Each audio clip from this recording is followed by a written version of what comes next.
اعوذ باللہ من الشیطان الرجیم بسم اللہ الرحمن الرحیم۔ سامعین و ناظرین، جاوید غامدی کے مغالطے کے عنوان سے ہم نے ایک سلسلہ شروع کیا ہے اور اس کی تمہیدی گفتگو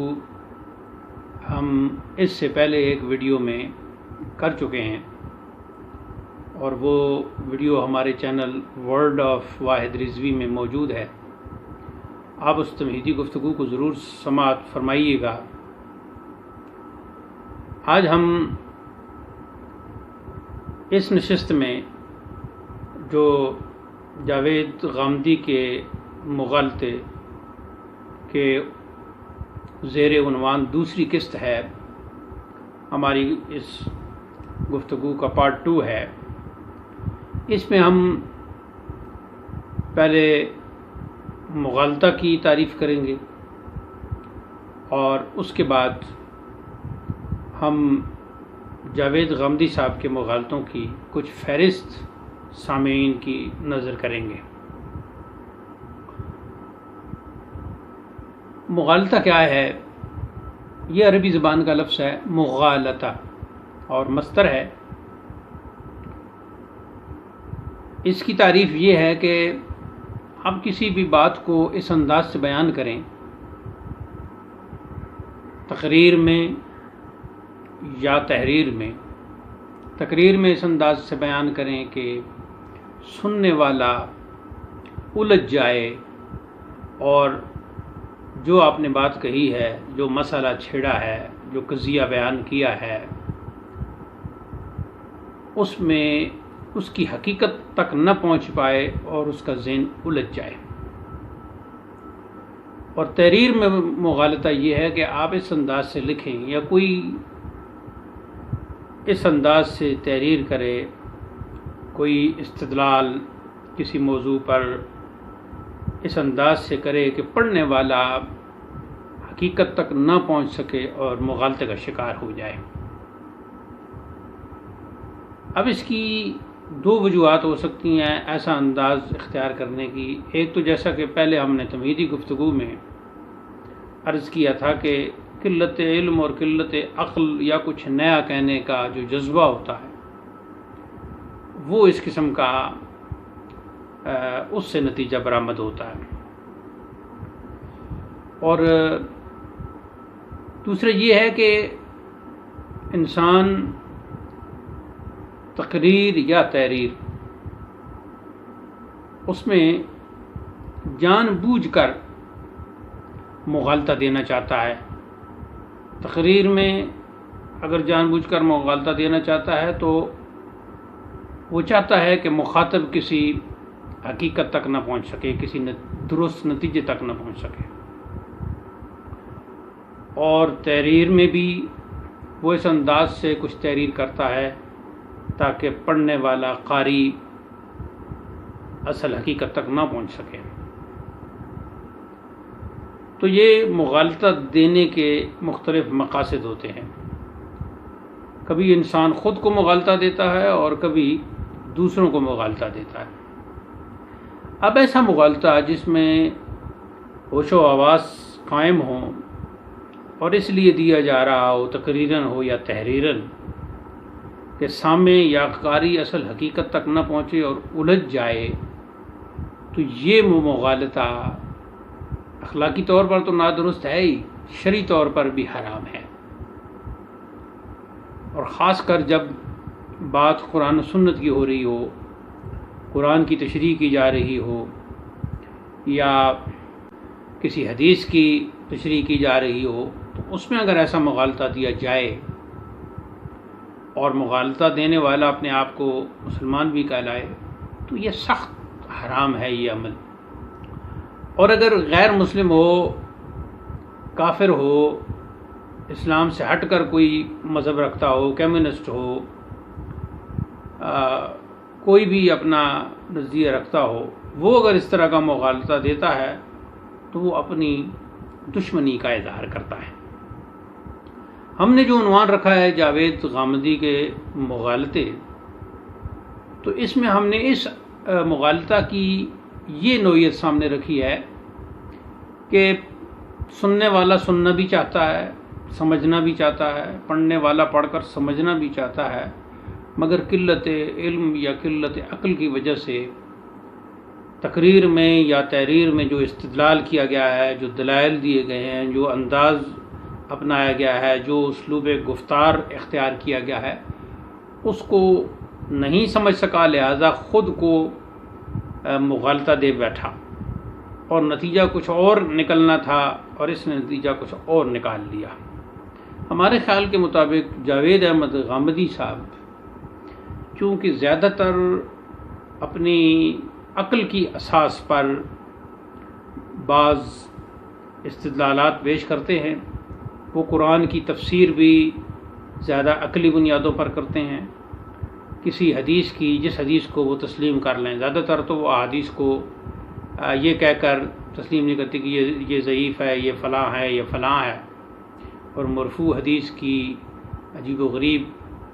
ان کے ہاں ڈیفینیشن بھی ہے۔ تو بعض اوقات وہ کسی حدیث کا حوالہ دے دیتے ہیں، لیکن غفلت اور کہیں کہیں کذب بیانی کا جو ان پر اثر پڑتا ہے تو پھر وہ بھول جاتے ہیں کہ مثلا کسی کتاب کا نام لے لیا، حدیث کے ذخیرے کا نام لے لیا، مگر وہ حدیث اس میں موجود نہیں ہوتی، وہ حدیث کہیں اور ہوتی ہے یا سرے سے ہوتی ہی نہیں۔ تو یہ غفلت کی وجہ سے، اس کا سبب غفلت بھی ہے اور اس کا سبب کذب بیانی بھی ہے کہ جب انسان جھوٹ بولتا ہے ایک خاص انداز سے، یعنی اس کو بنا سنوار کے جب جھوٹ بولتا ہے تو پھر اس جھوٹ کی وجہ سے یادداشت پر اثر پڑتا ہے، اور پھر کاذب کو، ایسے متکلم کو جو کذب بیانی سے کام لیتا ہے، پھر بھول جاتا ہے کہ میں نے کچھ ثانیے پہلے کیا کہا تھا، یا فلاں اپنی تقریر میں کیا کہا تھا، یا فلاں اپنی تحریر میں کیا کہا تھا، مقامات میں کیا لکھا ہے، یا اشراق کے آخر میں کیا لکھا ہے، یا المیزان میں کیا لکھا ہے، البیان میں کیا لکھا ہے، البرہان میں کیا لکھا ہے۔ تو پھر اس وجہ سے کذب بیانی وہ ہوتی رہتی ہے۔ تو وہ عموماً حدیث کو تو تسلیم نہیں کرتے، اکثر حدیثوں کا انکار کرتے ہیں، اور اگر وہ کہتے ہیں جی کہ میں حدیث کا انکار نہیں کرتا، میں حدیث کو تسلیم کرتا ہوں، تو ٹھیک ہے، لیکن وہ عقل کی بنیاد پر حدیث کو پرکھتے ہیں۔ اس میں کوئی شک نہیں کہ حدیث کو سمجھنے کے لیے جہاں علم روایت ضروری ہے وہاں علم درایت بھی ضروری ہے، وہاں یہ دیکھنا ہوتا ہے کہ جو بات رسول اکرم صلی اللہ علیہ وسلم کی طرف منسوب کی جا رہی ہے، جو آپ کا قول بنا کر پیش کیا جا رہا ہے، اس کو درایت کی، علم درایت کی روح سے دیکھنا بہت ضروری ہے کہ آیا یہ بات اس قابل ہے، یا اس کا مفہوم یا اس سخن کا موضوع ایسا ہے کہ جو رسول اکرم صلی اللہ علیہ وسلم اس طرح فرما سکتے ہیں۔ علم درایت ضروری ہے۔ پھر الفاظ کے اعتبار سے بھی دیکھنا ہوتا ہے، اگرچہ الفاظ کے اعتبار سے ایسی احادیث تو بہت کم ہیں جو ہو بہو آپ صلی اللہ علیہ وسلم کے کلمات مبارکہ ہوں، اکثر تو آپ روایت بالمعنی ہی کہہ سکتے ہیں کہ صحابہ کرام نے جو روایات بیان کی ہیں وہ آپ صلی اللہ علیہ وسلم نے جو معنی ان کے ذہن میں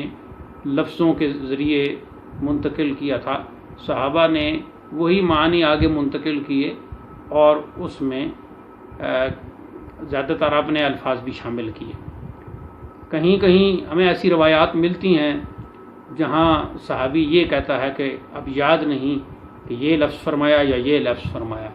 اور کہیں کہیں راوی بھی کہتا ہے کہ مجھے فلاں محدث نے یا فلاں راوی نے یا راویہ نے جو روایت سنائی تو اس میں اس مقام پر انہوں نے یہ لفظ کہا یا یہ کہا۔ تو ایسے اختلافات تو ہوتے رہتے ہیں، لیکن غامدی صاحب کا جو وہ خود کو مغالطہ دیتے ہیں، اور پھر خود کو مغالطہ دینے کے بعد جو وہ قوم کو مغالطہ دیتے ہیں، سامعین کو مغالطہ دیتے ہیں، قارئین کو مغالطہ دیتے ہیں، سننے والے مسلمانوں اور جو مسلمان نہیں ہیں ان سننے والوں کو جو مغالطہ دیتے ہیں، وہ یہ ہے کہ وہ حدیث کو اپنی عقل کی اساس پر، اپنی عقل کی بنا پر سمجھنے کی کوشش کرتے ہیں۔ دیکھیں، اب یہاں پہلی بات تو یہ ہے، اور یہ بدیہی بات ہے، کہ یہ کہاں سے ثابت ہو گیا کہ ہر بات آپ کی عقل میں آ سکتی ہے،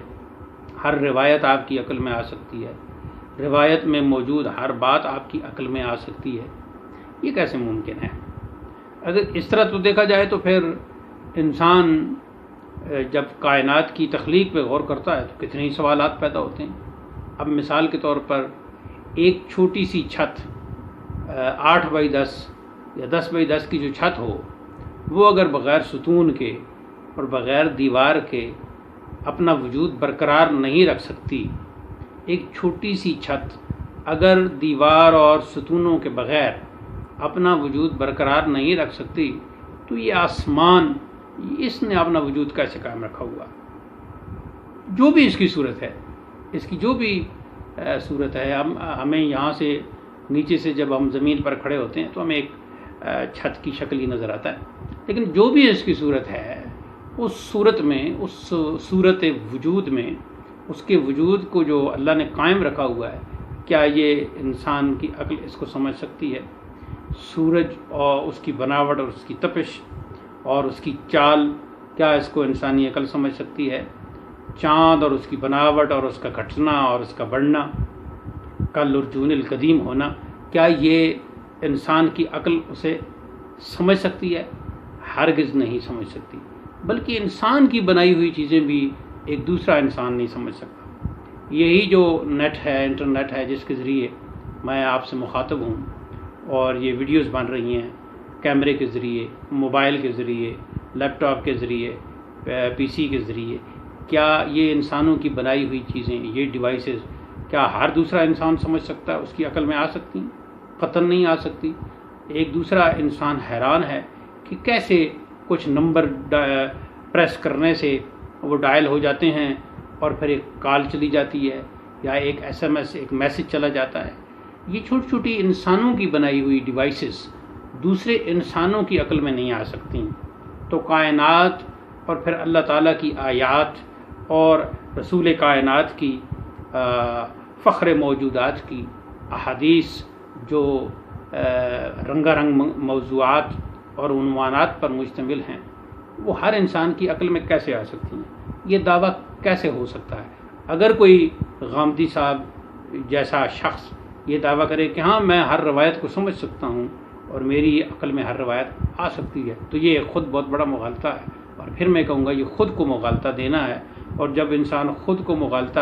دیتا ہے اور کسی پلیٹ فارم پہ ٹی وی پر بیٹھ کر، کسی ادارے میں بیٹھ کر، اور وہاں سامعین موجود ہوں اور آپ کی بات آلات کے ذریعے دور تک جا رہی ہو، تو پھر وہ جو خود کو آپ مغالطہ دے رہے ہوتے ہیں وہ دوسروں کو بھی دے رہے ہوتے ہیں، جو خود آپ اپنے آپ کے لیے جو گمراہی کا سبب بن رہے ہوتے ہیں، دوسروں کے لیے پھر آپ گمراہی کا سبب بن سکتے ہیں۔ تو جاوید احمد غامدی صاحب کا یہ ہے کہ وہ خود کو مغالطہ دیتے ہیں بعض اوقات، اور بعض اوقات وہ استدلال اس انداز سے کرتے ہیں کہ حقیقت چھپ جاتی ہے اور سامع کو یا قاری کو ایک ایسے الجھاوے میں ڈال دیتے ہیں، وہ ایسے اور اسی الجھاوے کو مغالطہ سے تعبیر کر رہا ہوں۔ تو گویا ان کے جاوید صاحب کے مغالطے دو طرح کے ہوئے، ایک وہ خود کو مغالطہ دے رہے ہیں اور اس کی کوئی بھی وجہ ہو سکتی ہے، قلت علم، قلت عقل، قلت استدلال، اور بات کو نہ سمجھنا، عدم فہم۔ اور دوسرا جب وہ کسی پلیٹ فارم پہ بیٹھ کر تقریراً یا کسی کتاب میں، رسالے میں تحریراً جب پیش کرتے ہیں، تو وہ پھر دوسروں کو مغالطے میں رکھتے ہیں اور دوسروں کو بہکاوے میں رکھتے ہیں اور الجھا دیتے ہیں تاکہ وہ اصل حقیقت تک نہ پہنچ سکے۔ جیسا کہ میں نے پہلے عرض کیا کہ ایسا مغالطہ جو سامع کو یا قاری کو الجھا دے اور آپ کا مقصد بھی الجھانا ہو، اور آپ کا مقصد یہ ہو کہ جو چیز میں سمجھ رہا ہوں صرف اس تک پہنچے، قاری اور سامع اپنے طور پر وہ کوئی استدلال کر کے کسی دوسری حقیقت تک نہ پہنچے، تو یہ مغالطہ اخلاقی طور پر بھی غلط اور شرعی طور پر تو بالکل حرام ہے۔ اب ان کے مغالطوں کی فہرست، چونکہ اب یہ ویڈیو طویل ہو گئی ہے اور ہمارے بعض احباب کا کہنا ہے کہ آپ گفتگو کرتے ہیں تو پھر اس میں طوالت و اطالت ہوتی ہے، لہذا اختصار کو پیش نظر رکھیں، اور جو ہمارے عزیز ہیں وہ کہتے ہیں کہ جتنی ویڈیو مختصر ہوتی ہے تو اس کو پھر اپلوڈ کرنے میں آسانی ہوتی ہے، اور نیٹ کے بھی کچھ مسائل ہیں۔ تو میں اب جو ان کے مغالطوں کی فہرست ہے، چونکہ فہرست کے ساتھ میں نے ہر عنوان کے ساتھ تھوڑی سی گفتگو بھی کرنی ہے، تو اس کو میں اگلی قسط کی پر ملتوی کرتا ہوں۔ البتہ یہاں اتنا کہہ دیتا ہوں کہ